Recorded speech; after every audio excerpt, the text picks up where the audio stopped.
오늘 함께 보실 하나님 말씀은 요한복음 5장 19절에서 29절 말씀으로 영생을 사는 사람들이라는 제목으로 우리 요한복음 14번째 시리즈를 함께 하도록 하죠. 네, 여러분, 죽음에 대해서 여러분은 어떻게 생각하세요? 죽음이라는 단어를 떠올리면 혹시 두려우십니까? 지금 당장 두렵지 않다 하더라도 만일 살아갈 날이 정해졌고 그 정해진 날이 며칠이 되지 않는다라고 만약에 가정을 해봤을 때에 그의 삶이 평소와 같겠어요? 절대로 같을 수가 없어요. 죽음을 앞둔 사람이 말이죠. 죽음 앞에서는 이 땀 흘려 뭔가 수고하는 것, 그런 모든 것들이 어떻게 느껴져요? 헛돼 보여요. 그리고 좀 더 나은 삶을 살겠다고 하는 그 염려와 고민도 어떻게 돼요? 그것도 헛돼요. 그래서 이 죽음이란 문제를 놓고요, 세상 사람들은 이 살아가면서 그 행하는 그 어떤 것도 의미가 없다라고 하는 염세주의나 비관주의에 빠지기도 합니다. 또 반대로 살아있는 동안에 내가 해보고 싶은 거 다 해보겠다라고 하는 쾌락주의에 빠지기도 해요. 여러분, 그렇다면 예수님을 믿는 성도라고 한다면 이 죽음에 대한 문제가 다른 양상으로 보일까요? 사실은 처음엔 그렇지 않아요. 저도요, 죽음이 두려울까요, 안 두려울까요? 두려워요. 여러분, 저의 버킷리스트, 저의 소망 중에 하나가 있다면 자다가 죽는 겁니다. 고통 없이.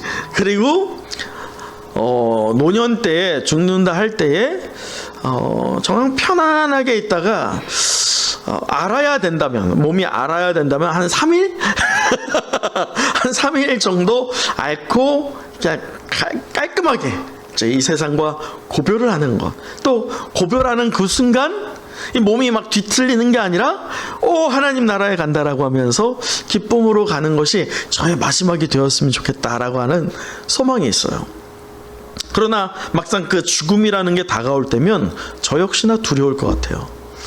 이 자리에 계신 여러분 모두 다 사실 그 죽음이라는 게 이 남녀노소 다 상관없이 초월하여서 누구나 두렵게 느껴질 수 있습니다. 그런데 성도에게는 이 다가오는 그 죽음의 두려움이요, 누구나 처음에 있지만 그것이 극단적인 어떤 염세주의와 비관주의 또는 반대로 또 쾌락주의, 이런 양상으로 보이지 않는 신비가 있어요. 당장 죽음에 대한 두려움이 있고 죽는다라고 할 때 염세주의 같은 또는 비관주의 같은 마음이 일어날 수도 있어요. 또 쾌락주의 같은 그냥 막 살아볼까? 이러한 욕구도 일어날 수 있어요. 그렇지만 믿음의 성도라고 할 때 그 성도의 삶에 분명한 신비가 작용하게 됩니다. 죽음 앞에 놓인 인간으로서 말이죠. 그것이 바로 믿음이에요. 자, 그럴 때 오늘 말씀 가운데에서 우리 지난주 말씀이죠, 18절 한번 같이 읽어보도록 할까요? 18절이에요. 시작. 유대인들이 이로 말미암아 더욱 예수를 죽이고자 하니 이는 안식일을 범할 뿐만 아니라 하나님을 자기 친아버지라 하여 자기를 하나님과 동등으로 삼으심이로라. 여러분, 지금 보면 유대인들이 예수님을 죽이고자 합니다. 그 이유가 무엇입니까? 먼저는 안식일을 어겼어요. 안식일에 무엇을 하셨어요? 병을 고쳤어요. 병 고친 것, 그것도 사실은 문제입니다. 또 38년 된 병자에게 일어나 내 자리를 들고 걸어가라 라고 명령하였던 이것도 문제이긴 하지만, 사실 정말 이 유대인들이 예수님을 죽이고자 하는 것은 바로 그 다음이에요. 자, 말씀을 보세요. 18절. 하나님을 자기의 누구라고요? 친아버지. 사실 이 개념은 유대인의 정서로 이해해야지만 이해합니다. 뭐냐? 하나님을, 유대인들은 그래요. 제가 숱하게 말씀을 드렸지만 나의 아들 또는 나의 아버지라고 표현을 할 때에 이 이스라엘은요, 이 죽음 다음에 가족 묘에 묻히게 되는데 그 묘들을 추려가지고 나중에 뼈가 될 거 아니에요? 그 뼈들을 추려서 옆에 큰 항아리에 다 넣어버려요. 그러니 뼈가 다 어떻게 돼요? 다 섞여버려요. 그래서 열조로 돌아간다라고 하는 게 다 섞여버리는 것을 말해요. 그러니까 그 얘기는 뭐예요? 아버지와 아들과 손자가 어떻다는 거예요? 하나다를 얘기해요. 같다. 그래서 아들이 아버지와 똑같은 존재다, 이렇게 인식을 합니다. 그래서 누구의 아들이라고 이스라엘이 부르잖아요. 성이 없으니까 누구의 아들 하는 개념도 마찬가지예요. 그의 아들은 그와 같다, 이 개념이에요. 자, 그런 개념에서 볼 때 하나님을 자신의 어떤 아버지? 친아버지. 하나님을 아버지라고 말할 수는 있어요. 이스라엘 사람들에게서는 그건 허용이 됩니다. 하나님 아버지라고 하니까. 하지만 하나님을 어떤 아버지? 친아버지라고 하는 것은 분명히 다른 문제예요. 친아버지라고 한다면 하나님과 지금 말씀에서 말하는 것처럼 어떻다는 것을 이야기해요? 동등하다. 곧 예수님이 누구다? 하나님이다, 이것을 말씀하는 거예요. 예수님께서 이것을 말씀하시는 그것이 사실은 이 유대인들의 정서에서는 굉장히 불경한 겁니다. 곧 어떤 죄의 항목이 되는 거예요? 신성 모독에 해당되는 거예요. 그래서 죽이고자 하는 것입니다. 오늘 본문의 말씀에서는 이 예수님을 그렇게 몰아세우고 죽이고자 하는 자들을 향하여서 예수 그리스도가 누구냐, 또 믿음의 성도들에게 그렇다면 이 영생을 얻은 자들이 어떤 모습으로 살아야 되느냐를 우리에게 권면하고 있는 말씀입니다. 그런데 오늘 말씀을 자세히 보면 사실은 오늘 말씀은 우리가 소위 그런 말 하죠. 어떤 아이가, 우리 자식이 뭔가 좀 혼날 만한 일을 하고 있는데 그것을 좋게 말했고 경고를 했는데도 애가 그걸 들어요? 안 들어먹어? 그러면서 더 장난을 해. 그러면 우리는 소위 뭐라고 해요? 매를 번다 라고 말하죠. 지금 오늘 본문이 그거예요. 소위 이스라엘 유대인들이 예수님을 죽이고자 하면서 경고를 하는 거예요. 그럴 때 예수님이 오늘 말씀하시는 게 매를 버는 거예요. 곧 죽음으로 갈 수밖에 없는 말들을 남기는 것입니다. 그래서 사실 우리에게 큰 의미가 있는 본문이라 할 수 있겠습니다. 자, 오늘 이 요한복음을 보면 요한복음에는 이 공간복음과 다르다고 했죠. 그럴 때 이 요한복음의 주제어들이 몇 가지가 있어요. 그것이 하나님의 사랑, 또 생명, 오늘 말씀하는 생명. 이 생명은 요한복음이 특수한 것은 생명과 영생을 교차하면서 써요.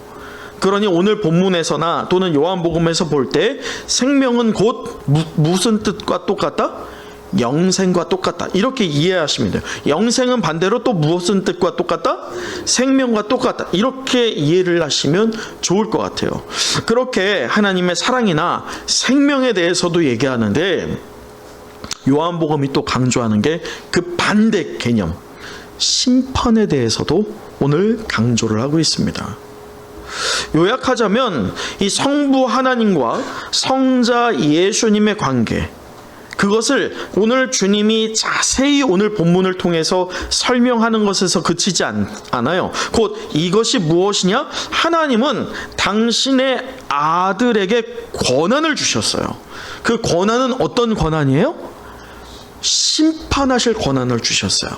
그런 예수 그리스도, 곧 하나님과 동등하시면서 권한이 있는 그 예수 그리스도를 우리가 어떤 반응을 해야 돼요?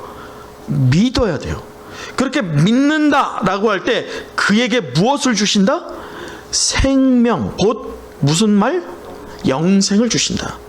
그러나 반대로 믿지 않는 자들에게는 무엇을 주신다?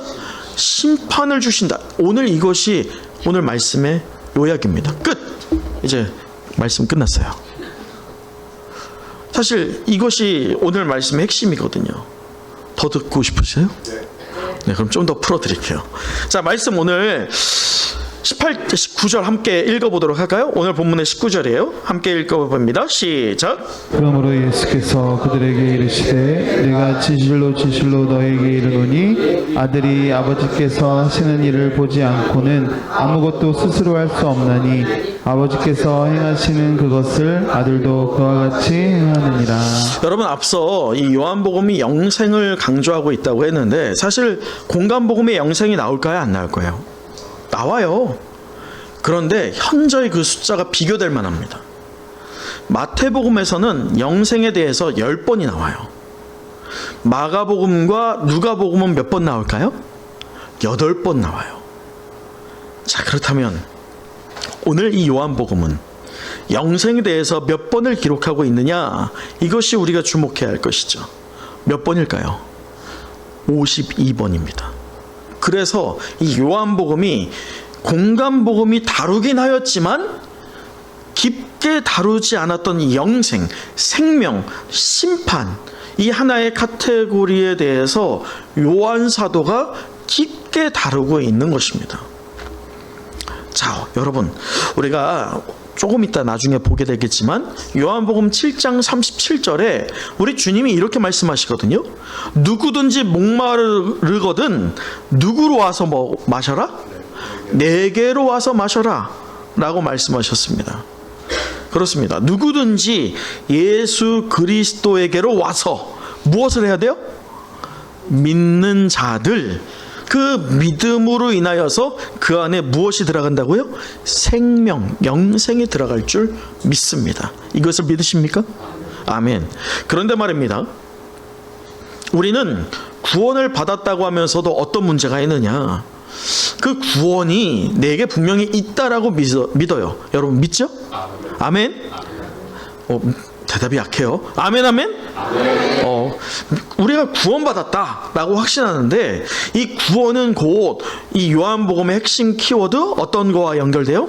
영생과 연결된단 말이에요. 문제는 그 영생이나 심판이 지금과는 어떻게 느껴져요? 멀게 느껴져요. 또 마치 미래형으로 느껴져요. 그래서 어떤 문제가 있느냐? 이 미래형으로 느껴지다 보니까 나중에 천국 가면 얻게 되는 생명이라고, 그 영생에 대해서 그렇게 잘못 왜곡해서 이해하기도 합니다. 또 지금 당장은 심판받지 않으니까 죽기 바로 직전에 뭐 하면 돼? 회개하면 되지, 믿으면 되지, 이렇게 우리가 생각하기도 한다는 거예요. 마치 중세시대의 카톨릭처럼 말이죠. 이런 오해들이 우리에게 있을 때 오늘 예수님께서 말씀하시는 것은요, 우리 24절이 오늘 말씀에서 가장 중심된 말씀이거든요. 우리 24절 함께 읽어보도록 할까요? 시작. 내가 진실로 진실로 너에게 이르노니 내 말을 듣고 또 나 보내신 이를 믿는 자는 영생을 얻었고 심판에 이르지 아니하나니 사망에서 생명으로 옮겼느니라. 여러분 보이세요? 이 말씀은요, 사실 요한복음에서 가장 중요한 말씀 가운데 하나예요. 다시 말해서 이 말씀은 우리의 삶의 방향의 근본부터 바꾸고 있어요. 우리의 삶의 방향이 무엇이냐를 바라보게끔 하기 때문에 그 근본 뿌리부터 바꿔지게 하는 말씀이 오늘 요한복음 바로 5장 24절이에요. 그렇다면 예수님께서 말씀하시는 이 영생을 과연 어떤 생명일까? 이 영생이 과연 뭘까를 우리는 분명히 알아야 돼요. 막연하게 알면 안 돼요. 분명하게, 선명하게, 정확하게 알기를 우리는 노력해야 됩니다. 더 나아가서 그 생명을 누리는 사람들, 바로 우리죠. 저와 여러분이 그 생명을 내가 얻었다라고 할 때 어떤 누림의 모습이 우리에게 있어야 할지를 우리는 도전해야 할 것입니다. 저는 오늘 이 본문의 말씀을 통해서 오늘 이 시간 저와 여러분의 그 신앙이 단지 어떤 미래에 대한 보험이 되지 않았으면 좋겠어요. 우리의 신앙은요, 미래에 대한 보험이 아니라 오늘을 변화시키는 능력일 줄 믿습니다. 그것을 도전하며 오늘 본문의 말씀을 함께 보기를 원하는데, 다시 오늘 본문으로 돌아와서 한 번 더 19절 읽어보도록 할까요? 자, 19절이에요. 시작. 그러므로 예수께서 그들에게 이르시되 내가 진실로 진실로 너에게 이르노니 아들이 아버지께서 하시는 일을 보지 않고는 아무것도 스스로 할 수 없나니 아버지께서 행하시는 그것을 아들도 그와 같이 행하느니라. 여러분 보세요. 분명한 것은 18절에도 하나님과 동등하다. 그리고 하나님을 어떤 아버지? 친아버지라고 말씀하셨어요. 그러면서 19절에 말씀하시는 게 뭐냐면 아들이 아버지께서 하시는 일을 보지 않고는 아무것도 스스로 할 수 없다 라고 하면서 자신이 아버지와 하나다 라고 하는 것을 이야기해요. 동격이다 라는 것을 이야기합니다. 사실은 그래서 요한복음이 어려워요. 왜냐하면 우리는 공간복음이 하나의 어떤 이야기식 스토리 구조로 쭉 가다 보니까 그냥 재밌게 읽을 수 있거든요. 굳이 큰 노력을 안 해도 돼요. 연구를 하지 않아도 돼요. 하지만 요한복음은 달라요. 요한복음은 이 요한 사도가 공간복음을 본 이후에 그 안에 신비적인 것, 이 성도가 반드시 알아야 할 그 신비적인 요소들에 대해서 깊게 예수님의 말씀을 빌어서 설명을 하고 있기 때문이에요. 그 하나가 바로 오늘 우리가 보는 영생, 생명, 심판에 대한 부분입니다. 자, 그럴 때 오늘 자신이 아버지와 같다, 하나다 라고 하는 말씀을 하세요. 이 말씀이 뭐냐면 예수님께서 사역하시는 것이 예수님의 의지로서 독단적으로 한 것이냐? 아니다 라는 것을 말합니다. 아버지의 뜻에 완전히 어떻다는 거예요? 일치되었다 라는 것을 말합니다. 하나님의 뜻이 있고 하나님의 뜻을 따랐다 라는 것을 이야기해요. 그 중에 하나가 바로 예수님께서 그 죽음의 독배를 드시기 전에 하나님께 간구하잖아요. 어느 정도로 간구합니까? 땀이 피가 될 정도로 모세혈관이 다 터진 거예요. 여러분 저도 힘써 기도하면, 여러분 힘써 기도하시는 게 어느 정도 기도냐? 정말 애통하면서 이 오장이 끊어질 정도. 저는 그 정도까지는 기도 안 했거든요. 기도할 상황이 그렇게는 아니었어요. 물론 나중에 또 그런 일이 있을 수 있겠지만 두려워요. 그런 일이 일어나지 않기를. 그렇지만 그렇게 힘써 기도하다 보면, 여러분 그렇게 힘써 기도하는 사람들은 다 목에서 뭐가 나올까요? 피가 나와요. 목에 이 모세혈관이 찢어지거든요. 힘써 기도하다 보면. 그런데 땀도 굉장히 많이 흘린단 말이에요. 예수님은 이 사활을 건 문제잖아요. 자신의 생명을 건 문제예요. 그것을 피하시기를, 이 잔이 내게서 옮겨지시기를 아주 힘써 기도하신 거예요. 모세혈관이 다 터져서 그 땀에 피가 배어 나올 정도로 말이죠. 하지만 그 기도의 말미, 예수님이 그 잔을 옮겨달라고, 그건 우리도 할 수 있어요. 우리도 이 창자가 끊어질 정도로 기도할 수 있죠. 하지만 예수님의 기도에 우리가 도전되는 것은 바로 그 뒤에 문구이죠. 그 뒤에가 어떤 말씀이에요? 그러나 내 원대로 하지 마시고 아버지의 뜻대로 하여 달라고 하는 기도가 우리에게 도전이 되는 거예요.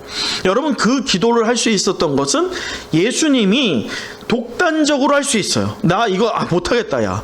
나는 도저히 이거 싫어. 이렇게 할 수 있지만 누구의 뜻을 알고 있기 때문입니까? 아버지의 뜻을 알아요. 그 아버지의 뜻이 뭐예요? 우리가 혹시 뭐 젊은 분들은 좀 보셨을 건데 어벤져스라고 하는 영화를 아시죠? 마블의 어벤져스. 거기에서 마지막 장면에서 딱 하나의 방법밖에 없단 말이에요.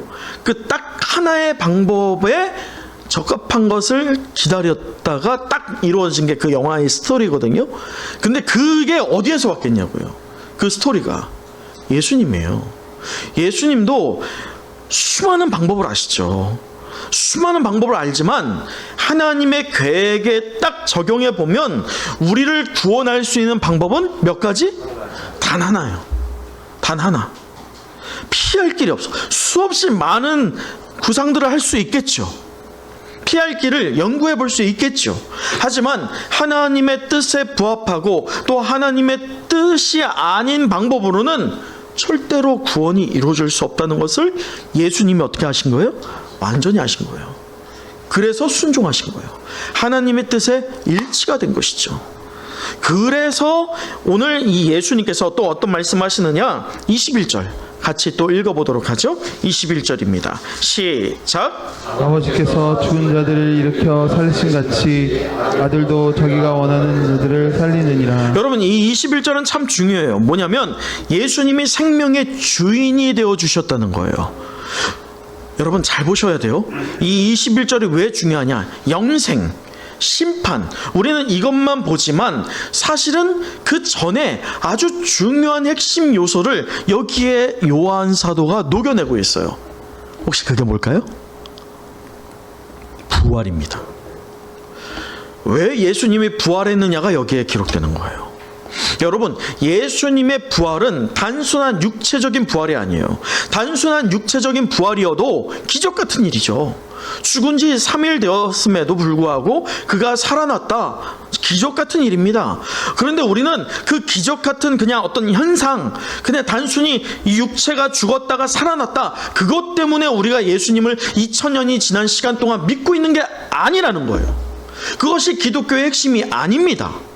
우리가 믿는 부활은 그 정도에 머무는 부활이 아니라는 거예요. 그렇다면 우리가 믿고 있는 부활의 핵심이 무엇이냐? 우리 21절 다시 한번 읽어볼까요? 21절이에요. 시작. 아버지께서 죽은 자들을 일으켜 살리신 같이 아들도 자기가 원하는 자들을 살리느니라. 여러분, 이 말씀이 무엇이냐? 단순히 육체의 부활을 넘어서 이 영혼의 소생과 새로운 생명을 이미 누가 경험해요? 예수님이 미리 경험하는 거예요. 그래서 부활의 어떤 열매? 첫 열매가 되어주심으로 우리에게 길을 내어주시는 거예요. 그럼 제가 군대에 있을 때 동상을 크게 걸렸어요. 손과 발, 귀, 코 이렇게 동상을 크게 걸렸어요.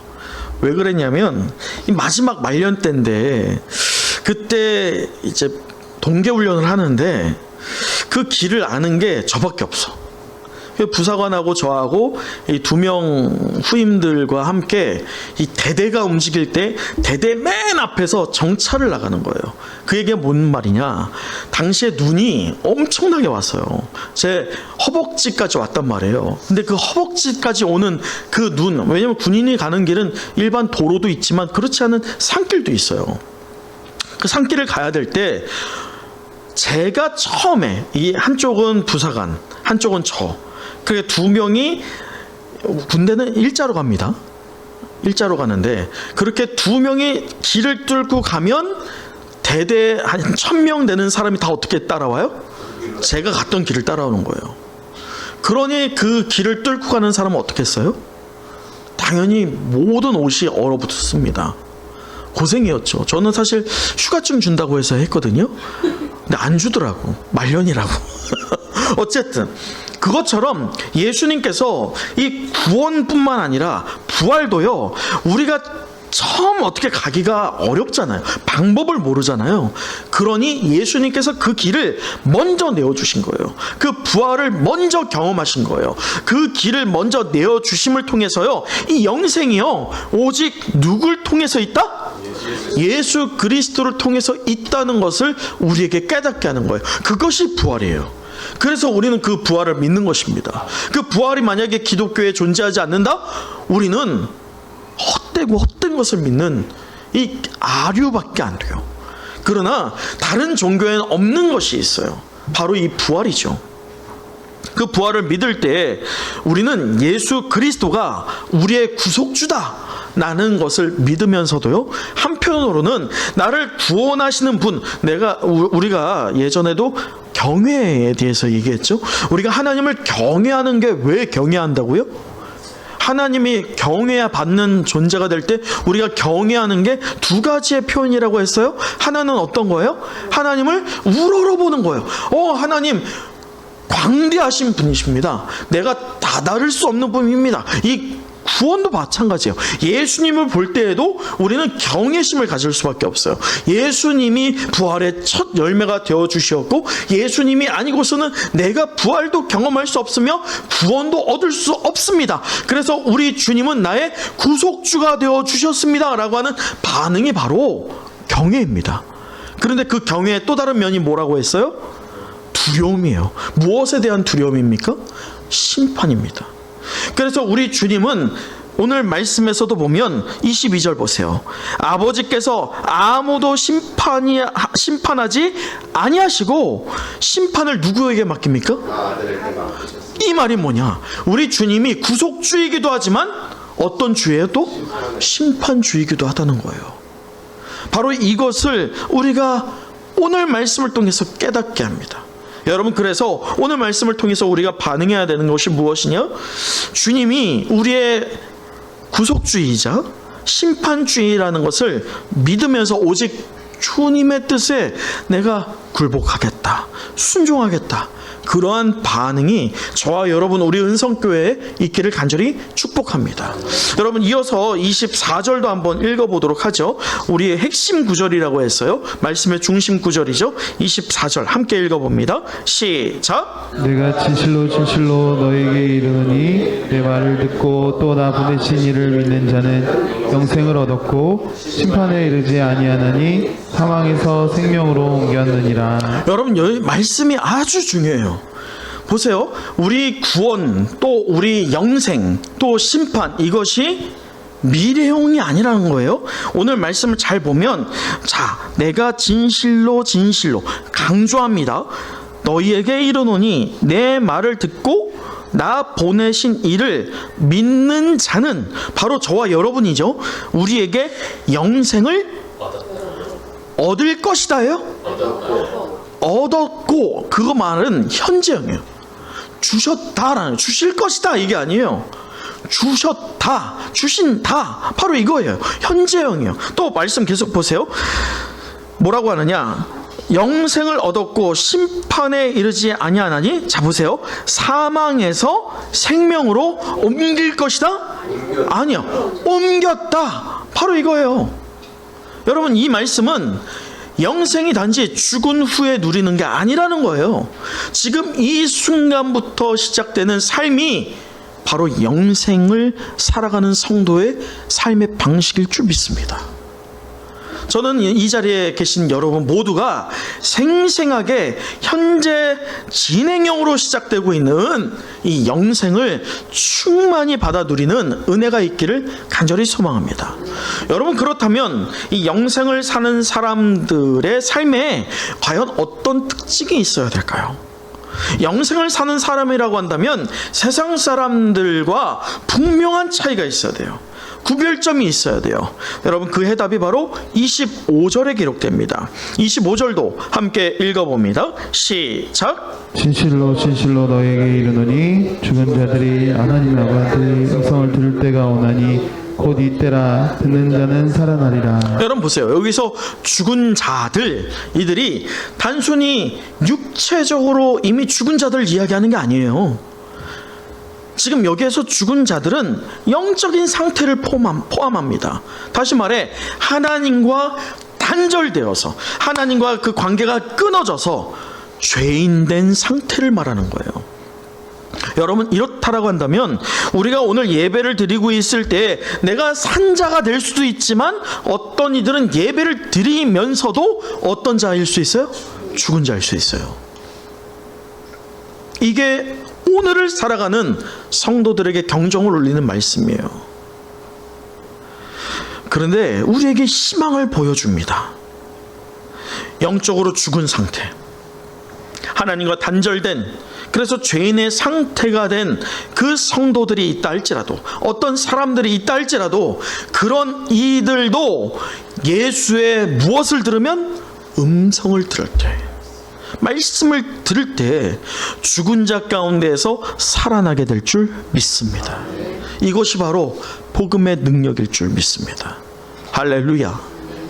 여러분, 오늘날도 마찬가지예요. 삶의 고통과 실패와 좌절 가운데 살아가는 죽은 자들처럼 살아가는 사람들이 우리 주변에 있어요, 없어요? 얼마나 많습니까? 어쩌면 우리가 그 가운데 하나일지도 몰라요. 그러나 그리스도의 음성이 오늘도 저와 여러분을 향해 들려올 줄 믿습니다. 이제 나를 믿으라, 나의 말을 들으라, 그리하면 내가 살리라 라고 말씀하시는 주님의 음성을 듣고 반응하는 저와 여러분 되었으면 좋겠어요. 그 말씀은요, 단순한 위로에 그치지 않아요. 그 말씀 자체가 생명일 줄 믿습니다. 그 말씀 자체가 부활이고 영생일 줄 믿습니다. 그래서 우리는 그 말씀을 믿음으로 붙잡고 내 입으로 시인해야 돼요. 예수 그리스도가 나의 구속주이자 심판주다 라고 하는 말이죠. 그러면서도 나만이 아니라 우리의 주변을 바라봐야 한다는 것입니다. 그래서 영생 가운데 살아가고 있는 성도의 삶은요, 자신이 믿음으로 충만하면서도 그 충만함이 잔이 있으면, 이 잔이 있으면 잔을 가득가득 차는 것도 은혜이죠. 하지만 영생을 살아가는 사람은 이 잔이 가득 차는 상태에 있지 않아요. 어떻게 돼요? 차고 넘쳐요. 그 주변을 적셔요. 영향을 미칠 수밖에 없는 것이 바로 영생을 살아가는 성도의 삶의 자세요, 반응일 줄 믿습니다. 저는 여러분의 삶이 바로 그렇게 영생을 살아가는 성도답게 주변에 아름답고 선한 열매를 맺는 우리 모두가 되길 간절히 축복합니다. 오늘 말씀을 마칩니다. 오늘 우리는 요한복음 그 시리즈 14번째 시간으로 영생을 사는 사람들이라는 제목으로 우리 은혜의 말씀을 나눴는데, 마지막으로 우리 29절 함께 읽어보도록 하죠. 29절이에요. 시작. 선한 일을 행한 자는 생명의 부활로, 악한 일을 행한 자는 심판의 부활로 나오리라. 사랑하는 은성의 영가족 여러분, 예수를 믿는 자는 다가올 심판의 날 두려워요, 안 두려워요? 두려움도 있긴 해야 돼요. 내 믿음이 진짜냐 가짜냐 늘 우리는 묵상해야죠. 하지만 두려움으로만 있어서는 안 돼요. 그 두려움은 나를 계속 점검할 때의 두려움이지, 우리가 그날 사모하면서요, 우리에게는 담력이 있어야 돼요. 주님의 날이 다가올수록 그 날의 징조들을 얼마나 많이 보입니까? 성경에 말씀하고 있는 징조들, 산불도 나고 있고요, 지진도 나고 있고요, 이 재난과 여러 가지 삶의 위협들이, 또 적그리스도들이 얼마나 많이 출현합니까? 여기 있다 저기 있다 라고 말하는 이들이 얼마나 많습니까? 그러면서도 우리가 그 현상을 보면서 정말 하나님의 날이 오나보다 두려워 떠는 것이 아니라 오히려 그날이 다가옴을 볼수록 우리는 모여 힘쓰기를 사모하면서도 모여서 우리가 그 날을 사모하는 사모함이 넘쳐나야 할 줄 믿습니다. 또 담력을 얻어서요, 우리 주변에 나는 분명히 구원 얻었지만 저 죽어가는 이들 그대로 방치할 수 없잖아요. 그들의 가운데도 복음을 심써 전하여서, 오늘 유재현 집사님이 분명히 간증한 것처럼요, 이 가정교회는 다른 것이 아니에요. 원형적인 교회, 이 신약적인 교회로 돌아가는 거예요. 그 핵심이 무엇이냐? 바로 이거예요. 요거 아니구나. 요거예요. 요거.